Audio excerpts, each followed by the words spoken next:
કે આયો ભાઈ ભણો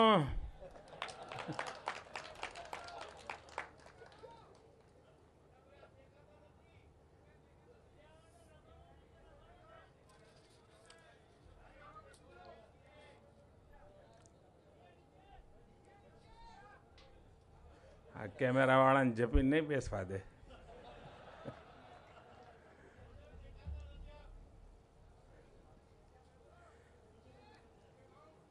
સ્ટીલ ફોટોગ્રાફર વાળા અંદર આવી જાય. હા,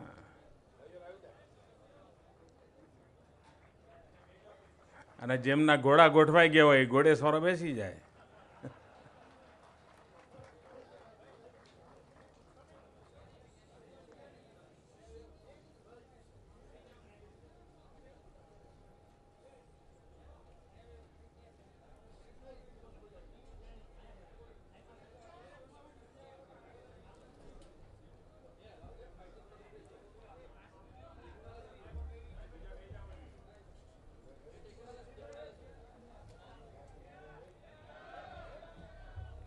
હવે બાકી બધાને ગોઠવાઈ ગયું હોય તમે ગોઠવાઈ જાઓ એટલે ભાઈ પાછા વાળાને તકલીફ ન પડે.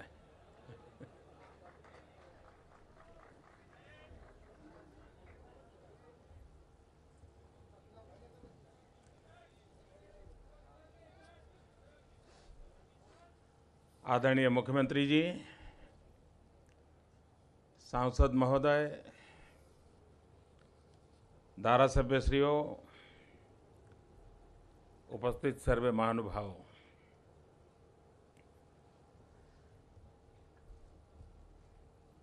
આમ તો હું આજે એક બીજા કામ માટે આવ્યો છું,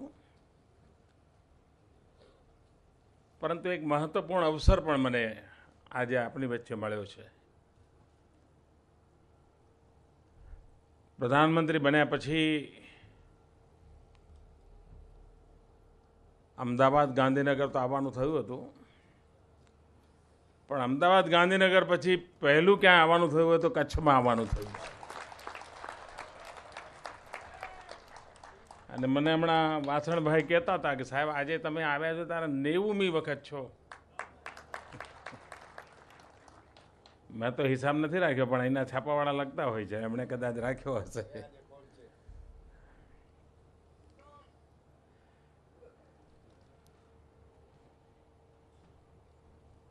સામાન્ય રીતે પોલીસ અધિકારીઓની એક અખિલ ભારતીય મિટિંગ લગભગ 100 વર્ષથી દર વર્ષે થાય છે, પરંતુ દિલ્હીમાં થાય છે. ગયા વર્ષથી આપણે પરંપરા બદલીને એ મિટિંગ અલગ અલગ સ્થાન પર લેવાનું શરૂ કર્યું. ગયા વખતે આસામમાં ગુવાહાટીમાં હતી, આ વખતે મિટિંગ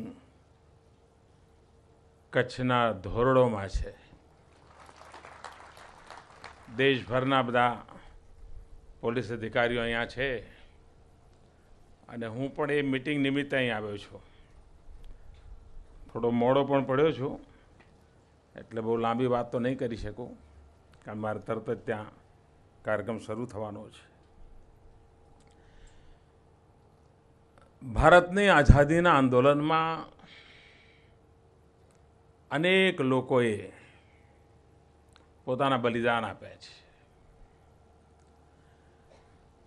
અને ગુલામીના કાલખંડમાં કોઈ એવો દસકો નથી કે જ્યારે હિન્દુસ્તાનના કોઈને કોઈ ખૂણામાં આઝાદીની ચિનગારી ન પ્રગટી હોય. આઝાદી માટે જીવનાર જજમાનાર લોકોએ જાનની બાજી ન લગાવી હોય. આટલો મોટો સુદીર્ઘ ઇતિહાસ, લક્ષાવધિ લોકોનું બલિદાન. તમારાથી કોઈ અંડમાન નિકોબાર જાય, કાળા પાણીની સજા ભોગવેલા લોકોની લિસ્ટ જુએ તો આપણને આશ્ચર્ય થાય કેટલા લોકોએ બલિદાન આપ્યું અને એના પરિણામે આઝાદી મળી. શ્યામજી કૃષ્ણ વર્મા આ કચ્છની ધરતીનું સંતાન, માંડવીનું સંતાન, અને જેનો જન્મ 1857માં થયો. 1857ની ક્રાંતિનો એક કાળ, અને એવે જ વખતે કચ્છની ધરતીમાં સામાન્ય પરિવારમાં શ્યામજીનો જન્મ થાય અને સ્વપુરુષાર્થી જીવનને કેટલી ઊંચાઈ પર લઈ ગયા, પરંતુ પોતાને માટે નહીં. પ્રખર પંડિત હતા, વિદ્વાન હતા. એમ કહેવાય છે કે કાશીના ઇતિહાસમાં, બનારસમાં પંડિત તરીકેની ઉપાધિ સદીઓથી ત્યાં તો શાસ્ત્ર માટે જ શહેર જાણીતું હતું, પણ બ્રાહ્મણોને જ એનો અવસર પ્રાપ્ત થતો હતો. એમ કહેવાય છે કે પહેલો કોઈ અબ્રાહ્મણ વ્યક્તિ જેને બનારસમાં પંડિતની ડિગ્રી મળી તો શ્યામજી કૃષ્ણ વર્મા હતા. એને જ્ઞાનના ઉપાસક હતા, એ સરસ્વતીની સાધક હતા. પણ જ્યારે દેશની આઝાદીનું સંકટ આવ્યું તો આ સરસ્વતીનો સાધક શસ્ત્રનો પણ સાધક બન્યો. એણે શાસ્ત્રની પણ સાધના કરી, શસ્ત્રની પણ સાધના કરી. હિન્દુસ્તાનના ક્રાંતિવીરોને પ્રેરણા આપવાનું કામ શ્યામજી કરતા રહ્યા. અને લંડનમાં અંગ્રેજોના નાકના નીચે ઇન્ડિયા હાઉસનું નિર્માણ કરીને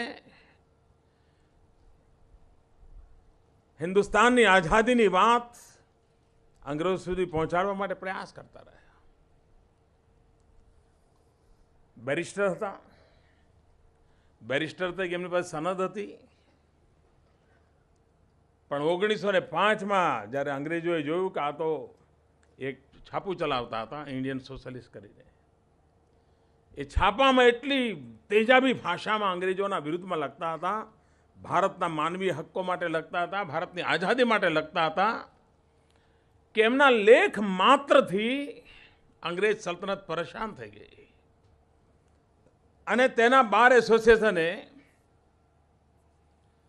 એમની સનદ જપ્ત કરી દીધી, એમનો અધિકાર છીનવી લીધો. ભારતના 2 સપૂતો જેમને આ બહુમાન મળ્યું છે, અંગ્રેજોને માન એ મોટામાં મોટું અપમાન હતું, ભારતને મને મોટામાં મોટું બહુમાન હતું. એક મહાત્મા ગાંધીની સનદ છીનવી લેવામાં આવી હતી અને બીજી શ્યામજી કૃષ્ણ વર્માની છીનવી લેવામાં આવી હતી. કારણ આ 2 મહાપુરુષો અંગ્રેજ સલ્તનતને તાબે થાય એવી કોઈ સંભાવના નહોતી. મહાત્મા ગાંધીની સનદ 1988માં અંગ્રેજોએ પરત કરી. એને ફરી એકવાર 12ના મેમ્બર તરીકે એમણે માન્યતા દીધી. પણ શ્યામજીનું કોણ? એના અસ્થિ પણ વર્ષો સુધી રહ્યા, સનદને પણ કોઈ પૂછનાર. પ્રધાનમંત્રી બન્યા પછીની મારી પહેલી બ્રિટનની યાત્રા હતી. બ્રિટન સરકાર જોડે વાતચીત ચાલી. ભારતીય મૂળતા ભાઈ શૈલેષ વાળા ત્યાં મંત્રીમંડળમાં છે, એમણે એમાં ઉત્સાહ બતાવ્યો. પ્રીતિબેન પટેલ ત્યાંના મંત્રીમંડળમાં છે, એમણે ઉત્સાહ બતાવ્યો. અને બ્રિટનના પ્રધાનમંત્રી શ્રીમાન કેમરન, એમણે સવિશેષ ભૂમિકા અદા કરી. અને પરિણામે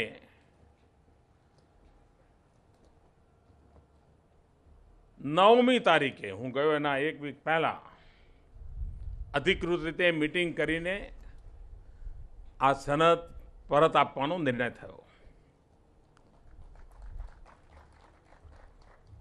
અને દિવાળીના બીજા દિવસે, એટલે આપણે ત્યાં બેસતું વર્ષ હતું, ભાઈબીજ હતી.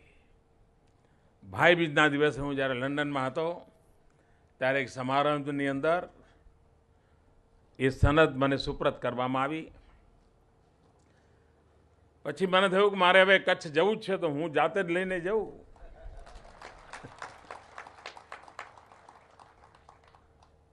કારણ અસ્થિ ખભા પર મૂંચકીને લઈ આવવાનું મને સૌભાગ્ય મળ્યું હતું. આજે બીજું સૌભાગ્ય મને મળ્યું. અને આજે ગુજરાત સરકારને સુપ્રત કરું છું. કારણ કે ગુજરાત સરકારે જે અહીંયા શ્યામજી કૃષ્ણ વર્માનું માંડવીમાં સ્મારક બનાવ્યું છે ને, મને કહ્યું કે સ્મારકની મુલાકાત કરીબ 15 લાખ લોકોએ અત્યાર સુધીમાં મુલાકાત લીધી છે.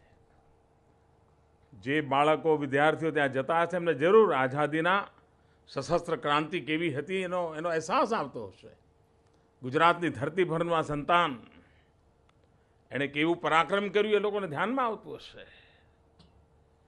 અને બે ગુજરાતના સંતાન મહાત્મા ગાંધી અને શ્યામજી કૃષ્ણ વર્મા બંને પર અંગ્રેજોની તબાહીથી ઉતરી હતી અને બંનેની સનદ પાછી આવી. દેશના મહાપુરુષો, દેશના ત્યાગી તપસ્વી બલિદાનીઓ લક્ષાવધી લોકો છે. એમનું પુણ્ય સ્મરણ આપણને પરાક્રમ માટેની પ્રેરણા આપતું હોય છે, પુરુષાર્થ કરવાની પ્રેરણા આપતું હોય છે. અને રાષ્ટ્ર માટે મરવાનો અવસર ભલે ન આવતો હોય પણ રાષ્ટ્ર માટે જીવવાની પ્રેરણા સતત આપતો રહેતું હોય છે. આપણે બધા રાષ્ટ્ર માટે કંઈક ને કંઈક કરવાની પ્રેરણા લઈને ચાલીએ તો હું માનું છું એનાથી મોટી શ્યામજી કૃષ્ણ વર્મા અને આપણા દેશના શહીદોને એનાથી મોટી કોઈ અંજલિ ના હોઈ શકે.